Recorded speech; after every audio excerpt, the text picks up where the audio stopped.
Happy Halloween, everybody. Welcome into an all-new episode of the Pack-A-Day Podcast. I'm your host, Andy Herman. You can follow me on Twitter at Andy Herman NFL. You can find the podcast at Pack-A-Day Podcast. You know Carmen Vitali. You can find her on Fox Sports Radio, of course, at Carmi V on social media. It is great to be back chatting with you, Carmen. How are you doing?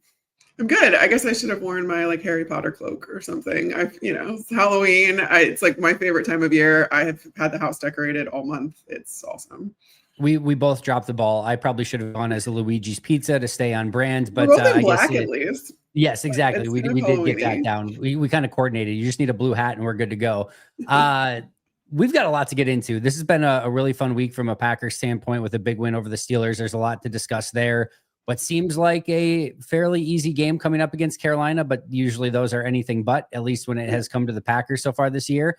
And then a lot of just interesting stuff around the NFL, including the trade deadline as well. So I'm sure we'll get into a little bit of everything, but I want to start with that Packers win over the Pittsburgh Steelers. What did you think of that game? Obviously a disappointing first half, a unbelievable second half for Green Bay, and your takeaways from it. Yeah, it's funny because on a week that I think I had so many conversations last week about just like the parity in the NFL in general and how everything. And then last week it was like the average margin of victory was something silly like 9 points. And it was like the most non-parity, like it lacked so much parity this last week. So honestly, this Steelers Packers game was kind of a bright spot for me because it was one of those really back and forth games. It had all of the drama, obviously, from all of the narratives surrounding it with Aaron Rodgers and the Packers. And, was the torch going to be passed? And we talked a lot about that. And then, the Packers were down, 9 points at half. And it was like, how is this going to go? Is this really still Rodgers' league? And then they came back and it was a really fun and entertaining game in a week that was otherwise not quite so entertaining. Yeah, the best game of the week ended up being Bengals Jets. I mean, going into it, there were only two games with winning teams. Packers Steelers was one of them, which turned out to be a pretty good game. The other one was Panthers Bills, which we kind of knew going in was probably going to be not a great matchup. And yeah, it just ended up being not a great week of matchups. And we sort of, I think kind of for the first time, really started to separate some of the haves and the have-nots, some of these teams that are really competing at the top and some of these teams that are really going nowhere and should probably be sellers at the trade deadline. Whether they actually do or not remains to be seen. But no, from a Packers standpoint, clearly a much better second half. I think the best place to start, obviously, is with Jordan Love, somebody that obviously you have been, I guess just not a fan of, but just, predicting this sort of outcome for a very long time for Jordan. And I don't know that this is anything that maybe we didn't know, that Packers fans didn't know. Maybe a national audience got to see just a little bit more of exactly what he's capable of. But regardless of anybody's thoughts of Jordan Love going into that game, having that performance in that setting with Aaron Rodgers there, and just to go out and have one of his best games of his career on Sunday Night Football, national audience, it just felt like a really cool moment for Jordan. Yeah, I mean, I think this was Jordan Love's arrival game, whether that's fair or not. Obviously, Packers fans have known for quite some time that this is their franchise quarterback and he's going to be very, very good for a very long time. But this was, not only was Jordan Love arriving on the national stage, but this was also the passing of the torch that we talked about last week of, is this still Rodgers' league? Is he going, he's been looking great for the Steelers, honestly, and so much better than some of the more recent years, even when he's been healthy. But I was so happy to see that Jordan Love. I mean, the whatever halftime adjustments that Matt LaFleur came up with, at the half, and then to see Jordan Love just respond like that and those 20 straight completions. NGS had that as a 0.1% probability of completing all 20 of those passes. Yeah. So and that takes into account factors of like how tight windows those passes were, how far down the field they were, like all of the components of those passes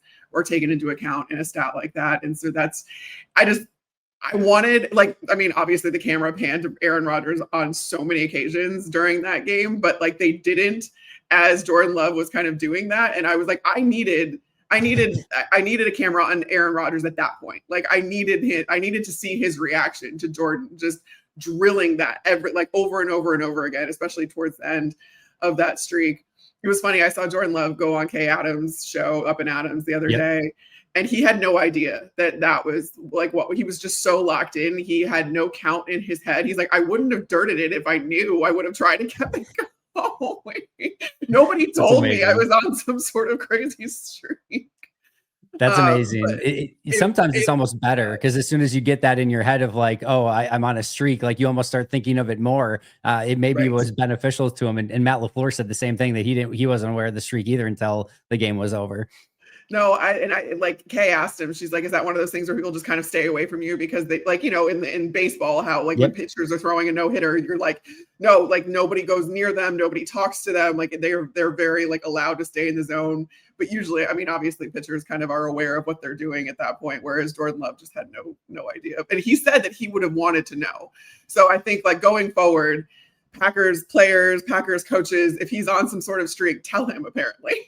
Yeah. But It would have been I think interesting to see what would have changed at the end there if he would have been able to keep it going maybe a little bit longer. I know even after the dirted one, he had an incomplete pass right after that too. So yeah, maybe it wouldn't have happened, or maybe he ends up taking a sack or something worse happens. But either way, an incredible stretch of play from him. That would have been a fun game just to have, the little like Aaron Rodgers cam and like the side, Cam, or I like to know. have a side by side, or like if the game was on like a side channel that you could do like the Aaron Rodgers cam for, it would have been awesome just kind of see him throughout the course of the game, or have like little bubbles of Jordan and Aaron each to kind of get their views throughout it. But it was fun, and kind of cool to see those two connect at the end. Of course, they did the jersey swap, which is fun as well.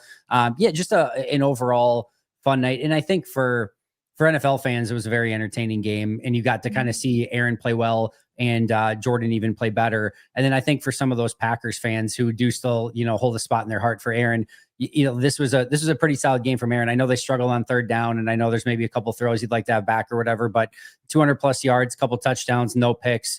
Aaron played well. It was just, again, Jordan just played a little bit better, and the Packers came out with a win, which for a Packers fan who might also be a fan of Aaron Rodgers, pretty much the best outcome that you could get. Yeah, I think also a key component in kind of everybody understanding just what kind of player Jordan Love is and his success, especially in that second half. He was excellent against the blitz in that game. 12 of 17, 211 yards. All three of his touchdowns came when he was blitzed.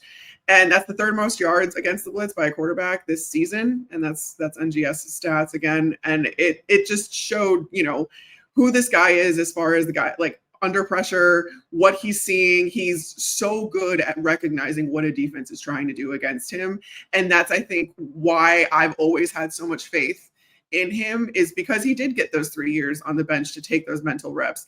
And that's just not, that kind of patience isn't ever afforded to guys anymore these days. And so when you do have that and you are able to sit back with no stakes whatsoever and just kind of observe. And then on top of that, I mean, whatever you think about the guy, Aaron Rodgers is one of the best quarterbacks to ever play the game. To be able to see that and intimately understand it without actually having the pressure on him those first 3 years, I mean, that's invaluable experience. And I think it's why he's been able to be so successful so quickly, provided that he's healthy. And it just adds to how well he's able to read and react and where he knows to go with the ball. I mean, even on, I think that scramble touchdown to Tucker Kraft, he was like, I think this was also on Kay Adams that he said this, where he was like, I don't even think I really needed to get out of the pocket there, but I did, and it worked and whatever. Like, he is just so, like, he's so smart. He's so smart. And that's always what's given me so much confidence in him, is because so much of this game, I mean, everybody's talented when you get to the NFL, but it's really the mental side of things and your understanding, especially at the quarterback position, of what teams are trying to do against you, that really sets you apart. And that's something that Jordan does so very well. No, I couldn't agree more. I'm curious your thoughts on this. Is this any sort of cementing or victory lap for the Packers and Brian Gutekunst that they made the right move in trading away Aaron Rodgers? Is there any sort of narrative? Does this close the book on the Aaron Rodgers trade, or is that just, is there nothing there? I can't say that there's nothing there, because obviously it was such a controversial decision at the time. Aaron got on McAfee and talked a whole lot about it, and it clearly was a very messy kind of breakup, right? And so whenever you have a messy breakup, things aren't exactly tied up until you see each other again. That's why people always go back to their exes and ask for closure. Like, it's never really a good idea.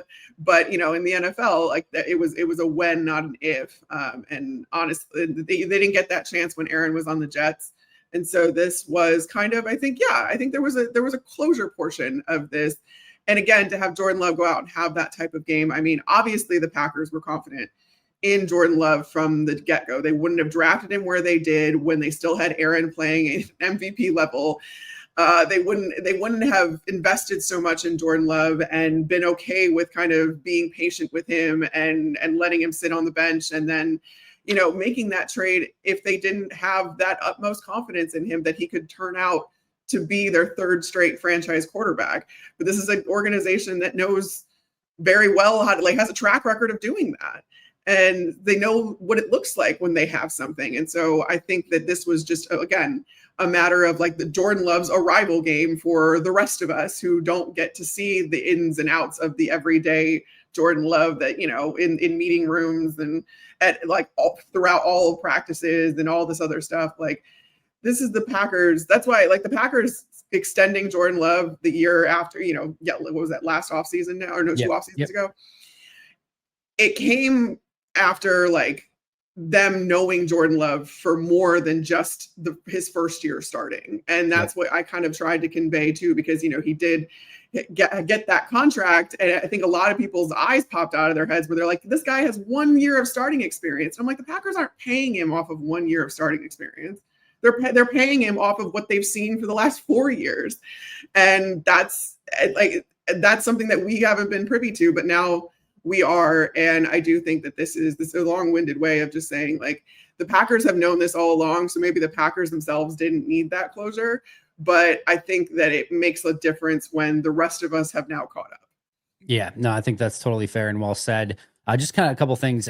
First of all, I love the way that the Packers and Aaron Rodgers handled the entire week. It was super amicable. I thought, just seeing Rodgers meet with some of the people that he knew from Green Bay before the game and Matt and Jordan and things like that, I thought was really cool. And again, it felt like there was still a lot of love there overall, even if maybe there was a desire, I'm sure, from Aaron to go beat his former team and things like that. It still felt very, again, agreeable, amicable, etc. I loved, again, how both sides handled it. And then just going back to Jordan Love for just a moment, I talked a lot this offseason about how this 2025 season for Jordan would be what I think he is going to be as a quarterback for the foreseeable future. And in this first year, the first half of the year was so you didn't really know what to make of it. Even Goody at the trade deadline of that first year as a starter basically said, that the rest of the season is going to be really important for Jordan, basically spelling out we're going to find out if he can be the franchise quarterback or not. Then in that second half, he went on just an absolute heater and, kind of tore through the league a little bit and had that great game against Dallas, beat Kansas City and Detroit along the way as well. And he clearly became the franchise guy. And then last year you had the injury right away and then another injury and another injury. And it just never felt like we got to see the real Jordan Love. And it felt like this was going to be sort of the table setter for the remainder of his career of he's in year 6, year 3 as a starter. This is probably who he is if we see a full healthy Jordan Love. And so far through that first half of the season, that's a very, very encouraging sign with how he has played so far. And if this is the Jordan Love that you're going to basically get for the remainder of his time in Green Bay until the, whatever decline eventually hits, that's a phenomenal sign for the Packers. Yeah, I think the overarching theme with Jordan Love here is just that he meets the moment and nothing's too big for him. And again, I go back to how patient he was able to be and how patient the Packers were able to be with him to start out to really ease him into being a pro, which so many players do not get afforded that opportunity. And it's just resulted in not only someone who is extremely smart and knows how to play the quarterback position extremely well, but a guy that nothing's too big for him. No pressure is too much for him. And that's exactly the type of guy that you want under center going forward as your franchise quarterback. Let's move on to from one offensive weapon to another. Is Tucker Kraft a superstar, Carmen? Where are we at in the Tucker Kraft superstar rankings and just where he's at tight end overall?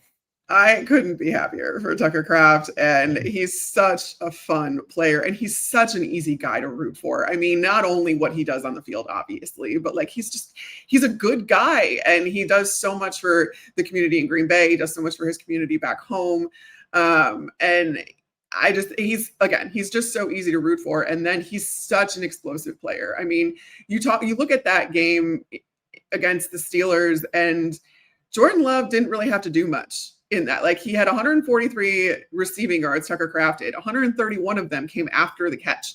So Jordan Love just had to, dump the ball off to Tucker Kraft and let Tucker Kraft do Tucker Kraft things. And I think I tweeted it out where I was like, I think we have a new yak god. But Seriously. He leads the league.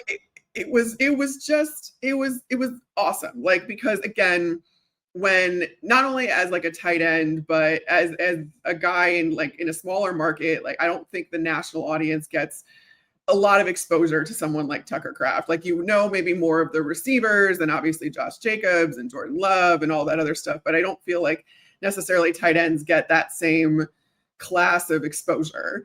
And now Tucker Kraft did, because again, you do that in prime time, you do that in a game that means so much. And there was the most yak by a tight end since 2016. So like, not only was it just an amazing performance for this season, but that was a historic performance just for all tight ends. And he currently has 110 yards after the catch over expectation on the season. So that's just, again, it makes it so easy on Jordan Love. It makes it so easy. Like, tight ends can be safety blankets for quarterbacks. That's what they're supposed to be. And not to mention, I mean, Tucker Kraft, the Packers have been kind of living in 12 personnel a lot this season. And last game was no exception. I think 41% of their plays, 41.3% of their plays were in 12 personnel with multiple tight ends on the field. And that adds to the mismatches you're able to create in the passing game. It adds to how well you're able to block in the run game. And it helps mitigate the pass rush. I mean, TJ Watt was held to 3 pressures in this game. And 11 of his pass rushes were chip blocks, which are conceivably by tight ends. I mean, tight ends are the ones that chip. So you can have Tucker Kraft, go out and do these crazy things in the receiving game while leaving someone else to help like stay in and block or not. I mean, using tight ends is something that Matt LaFleur just does so incredibly well. And it creates all of these opportunities for those players to go out and do just some incredible things, because you just never know what they're actually going to do. And you never know who to put on them at the end of the day. That's the other thing too, is I think, Pittsburgh had more of those, like that star linebacker playing, trying to, contend with some of these tight ends that are bigger, but then you're not fast enough when it comes to a guy like Tucker Kraft to really like go down the field. And that's why, he's wide open as Jordan is scrambling. I mean, maybe not wide open, but he's, he's able to get open as Jordan is scrambling around, and then, down the field, and you get that touchdown and break a couple tackles. It's just, he's so much fun to watch. This offense is so much fun to watch because he's such an integral part of it, and because just tight ends are being used to perfection, I think. Yeah, the yards after the catch is something with tight ends. It's just so important. And I think he looks faster this year too. He's always been quick. Like, I thought this is some of the fastest plays that he's put on tape so far in his career, on a couple of the big gains in this one.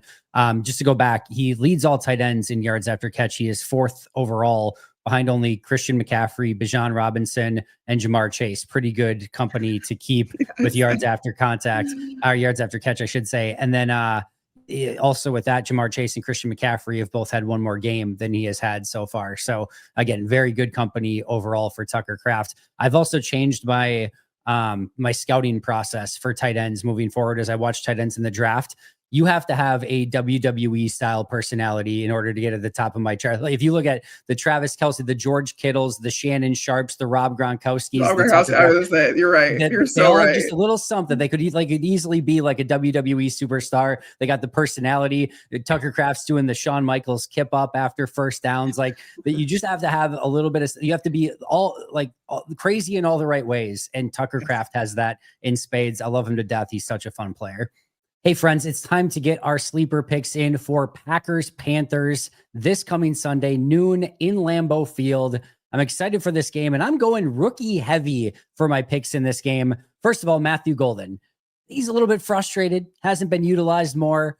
35.5 receiving yards. I'm going more than 35.5 receiving yards for Matthew Golden in this game. I think Matt LaFleur and this Packers offense will be a little bit more intentional in getting Matthew Golden the ball. I expect him to bounce back and have a big performance against Carolina. So Matthew Golden, more than 35.5 receiving yards. On the flip side, for Carolina, Tet McMillan more than 51.5 receiving yards. So maybe a slightly high number here, but I expect Carolina is going to have to throw the ball to try to get back in this game at different points in this game. And I'm expecting that once again, a big, tall, physical receiver on the outside is going to give Green Bay some troubles. And I'm expecting Carolina is going to try Tet McMillan early and often in this game. So Tet more than 51.5 receiving yards. And then Ryan Fitzgerald, their rookie kicker, more than 1.5 field goals made. Whether he makes it or not might be a little bit more interesting, but I expect this is going to be another bend but don't break performance from Green Bay's defense, which is going to allow Fitzgerald to have multiple field goal attempts. And I expect that he's going to make at least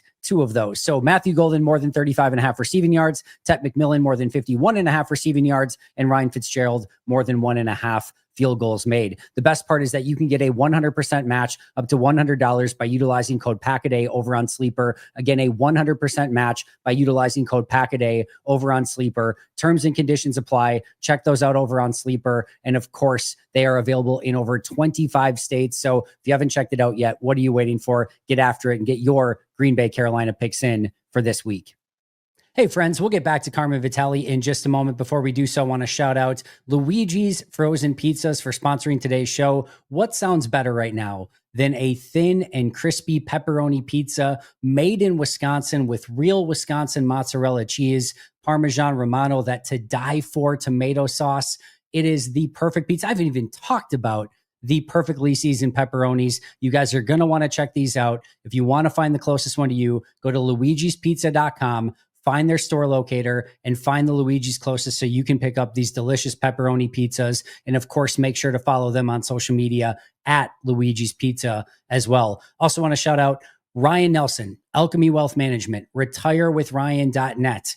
This is the perfect place to start your retirement planning, your retirement future, or if you already have your retirement set, to upgrade it even further. Check it out over at retirewithryan.net, a free consultation for Packaday podcast listeners and viewers. So make sure to check that out. Get that consultation set up. Stop procrastinating. Get it in order today at retirewithryan.net and Alchemy Wealth Management. All right, now let's get back to Carmen Vitali. He really is. And yeah, you're right. That's such a good way to describe the personality you want out of your star tight end, because, and I mean, think about what you're having these guys do. I mean, so many times these guys are catching balls over the middle of the field. And sometimes, lesser quarterbacks are putting them in some really precarious situations, those hospital balls that you hear so much about. And tight ends just go into it literally head first. And you kind of have to have a screw loose to do those kinds of things. Yep. And also acting as an extension of the offensive line, engaging blockers. Like when you're having to go against defensive ends like TJ Watt or Myles Garrett or whatever, again, you have to be a little crazy in order to want to do that. And these guys, all the great ones have it. You're so right. Yeah, very much so. And yeah, he's been a ton of fun to watch. And to your point from earlier, I thought he was really good in the blocking game in this game as well. It wasn't just what he did as a receiver, which was phenomenal, but I thought as a blocker, he had one of his better games as well. Just really quick to kind of finalize, Packers before we get into a couple other quick topics. Did you feel like the Packers found a little bit more of their blueprint in the second half of this game of something that they can lean on moving forward? Was it happenstance, or it just felt like they were totally in rhythm, offense, defense, and special teams in that second half, and maybe that can be something that carries over for them? Yeah, I mean, obviously, complementary football is going to get you everywhere in this league, and all 3 phases really stepped up. But I think a big thing that happened too was the protection held up. You kind of have some continuity finally on that offensive line for Jordan, and Christian Watson stretching the field, coming back and stretching the field in the way that he did. It turned out to be key as far as how you're attacking a defense like Pittsburgh and having to have them defend all 3 levels. That's hard to do. And and again, especially when you have a guy like Tucker Kraft that's available underneath and can make a 6-yard pass turn into a 20-yard gain. I mean, that the way that you do that and the way that you help that is you open up those areas of the field with a guy like Christian Watson down the field, and have, the defense have to spend some resources in defending him down there. Can't load the box on him, can't do those things. So you're just seeing a lot of complementary football, not only with all 3 phases, but within each phase, I think. And that's something that really came to light in whatever the adjustments that were made at halftime. And you saw this offense for what it can be, and close to the ceiling that it has, but in a good way. I mean, this is what you can expect now, I think, out of the Green Bay Packers. And that was putting everybody on notice on Sunday Night Football. Fingers crossed that can carry over to the Panthers game this upcoming week, and they can hopefully put out a great performance. Speaking of that game, what are you kind of looking forward to in that one, and any kind of keys for Green Bay in this one? Yeah, I mean, this is always one of those like any given Sunday games, right? Like you're just like, all right, they should absolutely go out and beat the Panthers, but the Panthers' offensive line is a lot better than it has been. I mean, they got a bad rap a couple seasons ago, and last season I think they've made a lot of strides. You don't want to let this team kind of be able to be multidimensional as far as what they can do in the run game and what Bryce Young can do with his legs. You don't want to let them do that. So if you can keep them one dimensional, which is something the Bills did very well this last game, make them play from behind, make Bryce Young have to throw the ball down the field, push it down the field himself. That's kind of that. I mean, that's the key to most teams, to be honest. But the Panthers, I mean, they're not a bad team. Obviously, their record is not good, and they're not contending for that division at all. But they have some really talented players on there, and they're good for like one of those really crazy games where they just play out of their minds, and you're like, where did this come from? And I don't want that to happen to the Packers. Yeah, me either. And yeah, their wins so far are interesting. Win against Atlanta, but they won it 30-0 against Atlanta. Miami 27-24, Dallas 30-27, and then they beat the Jets by 7. So other than the Atlanta game, their games have been close. Meanwhile, they lost to Jacksonville, Arizona, New England, and Buffalo. So when they've faced any sort of real kind of competition again, other than maybe Atlanta early in the season, it has not gone well for them. But they can get their running game going. And like you said, if they are multidimensional, and if they are able to stay on balance, that's going to make things a lot more complicated for Green Bay. The Packers, or the line continues to move in favor of the Packers. I believe it opened at 11.5, moved to 12.5. And now as we sit here recording this today on Thursday, it's sitting at 13.5. So the odds makers for an NFL line. Like, it's so silly. Yeah. It's a big number. I was talking to Justice Mosqueda about this the other day.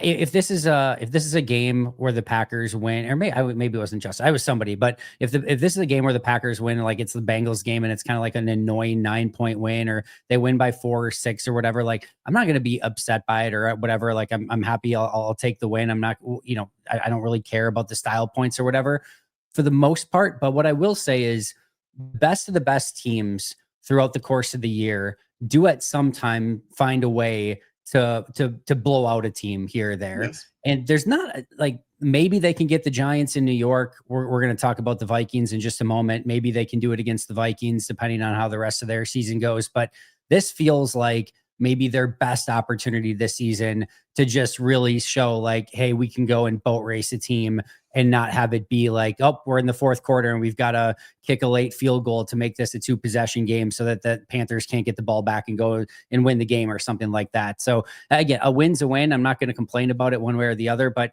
it would be nice to see this team that we all expect to sort of be in that level of Super Bowl contender, just to take a team and be like, yeah, we're just way better than you, or we're going to show it to you all game long. Yeah, I think that's a good distinction to make too, of like, you want to see that your team is capable of doing that. Maybe not week in and week out, because I don't think any team can really do that. And I don't think that serves any team either. Like if you win that comfortably on every single week during the regular season, and you're not that tested when you come into, postseason play, when the margin for error gets that much smaller, like those teams don't historically do well. So, but I see your point in like wanting to know that they are capable of that. And whether that comes against the Panthers or that comes against the Giants, you do want to see at least one of these games where they do exactly what they're supposed to and act like the team they are. I'm hoping for the Packers big win. I think they'll maybe just barely cover the spread in this one, but should be an entertaining one, hopefully from a Packers side of things. Just really quick spin around the NFC North. I'm going to put this as succinctly as possible. Is the Viking season over, Carmen? And what the heck's going on in Minnesota? I don't want to count them out. I like the Vikings. I like so many players on the Vikings. I like all of their coaching staff. Like I'm very interested to see what this team looks like when JJ McCarthy comes back. So I'm not ready to say that their season is over yet, because we haven't seen much of JJ McCarthy. And if he can figure out ways to win with this team, which I think he should, given the talent on this team, again, the coaching, The only issue is that they get the Lions this week, so that's not exactly the easiest way to get right. But I mean, if you can do it, good Lord, then we're going to be right back to talking about the Vikings as, someone to be worried about or a team to be worried about. But right now, I don't want to say their season's quite over, just because, again, there's a talent level there. I'm really disappointed in just kind of, all the work they did on the offensive line this offseason to kind of like fortify the interior in particular. And now, you're playing without Brian O'Neill, you're playing without Ryan Kelly, your center.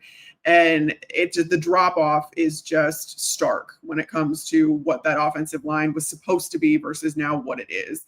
And that's the most disappointing part for me, because on paper, what the Vikings did this offseason, I was such a fan of. I mean, they prioritized the right things, I felt like, and they really put a team together on paper that was excellent. And it just hasn't panned out quite yet, mostly because of injuries.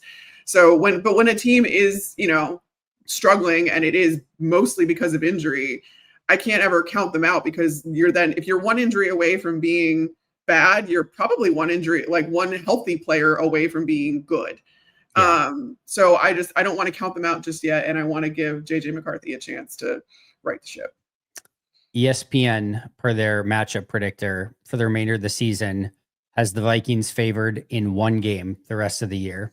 That would be the Bears game at home. They've got a tough schedule at Detroit, Baltimore, which again, these Baltimore games are going to be must win for Baltimore based on where they're at in their standing so far. Chicago at home, which is when they're favored, at Green Bay, at Seattle, Washington, at Dallas, at New York, Giants, and then Lions and Packers to end the season. So you look at that, it's like, maybe you can get Washington, maybe you can get Chicago, maybe you can get New York. I'm gonna go out on a bold prediction, Carmen. If you set the over under at 2.5 wins the remainder of the season for the Vikings, I'm taking the under for the rest of the year. So I think it's gonna be. I think it's going to get worse before it's going to get better. Listen, that's not an indictment of Kevin O'Connell or some of the things that I think they've done really, really well there. I just think this is going to be one of those rough seasons that every team goes through from time to time. I just think this is going to be, unfortunately, one of their seasons from hell. And just with the injuries to the offensive line, quarterback, etc., it just isn't trending in the right way. Yeah. Meanwhile, Bears, tough loss to those same Baltimore Ravens we just talked about last week without Lamar Jackson. They have a potential bounce back opportunity against the Bengals. Joe Flacco is a little bit beat up. Bears get the bounce back this week?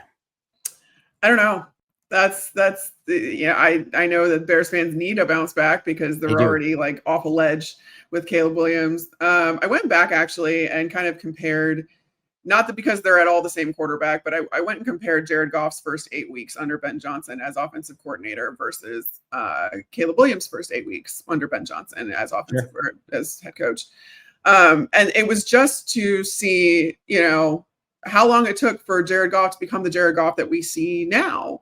And in those first 8 weeks, their numbers are eerily similar. They're so similar when it comes to like low 90s QBR rating, about 7-ish air yards per attempt. They both took 12 sacks at this point of the season. Just like little things like that. And I mean, Caleb Williams is almost aggressively average right now when it comes to EPA per dropback or passing EPA even. So it's like, I understand that there's accuracy issues right now, and he doesn't look comfortable in the offense, but Jared Goff didn't either at this point. It's a complicated offense. It's complex. There's a lot of motions. There's a lot of shifts. There's a lot of things to take into account when you're running a Ben Johnson offense. And before you're actually thinking like Ben Johnson and seeing the game like Ben Johnson, it's hard.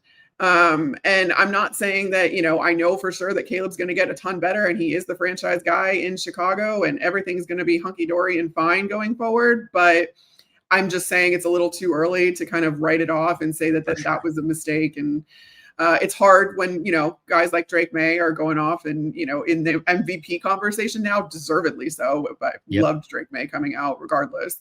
And Jaden Daniels had such a great season last year. It's hard because you want to compare those guys, but they are all different and they've been in different situations, and it's just going to take a little bit more time for the Bears. So, I mean, the Bengals, I guess Flacco is a little beat up. He's 41 years old, but my understanding is it's AC joint issue, and that's more of, a pain management thing than it is, he's risking doing further damage or whatever.